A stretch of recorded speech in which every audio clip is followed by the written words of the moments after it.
ضلع پونچھ کی بزرگ سیاسی و سماجی شخصیت سردار محمد یعقوب خان گزشتہ روز علالت کے باعث انتقال کر گئے۔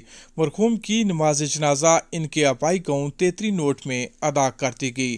مرحوم ریٹائرڈ ایس پی سردار شاداب احمد خان اور پروفیسر فہیم کے والد محترم تھے۔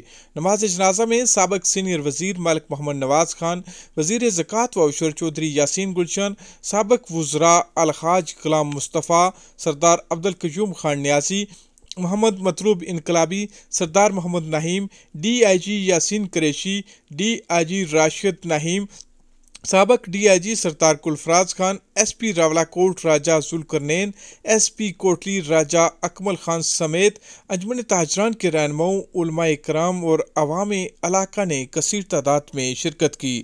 نماز جنازہ کے اجتماع سے تعزیتی پیغام میں سیاسی و سماجی شخصیات اور دیگر نے خطاب کے دوران سردار محمد یعقوب مرحوم کے خاندان سے اظہار تعزیت کیا اور سردار محمد یعقوب خان مرحوم کو ان کی سیاسی و سماجی خدمات پر زبردست الفاظ میں خراج عقیدت پیش کیا۔ صابر مقبول، کے نیوز، تتا پانی، آزاد کشمیر۔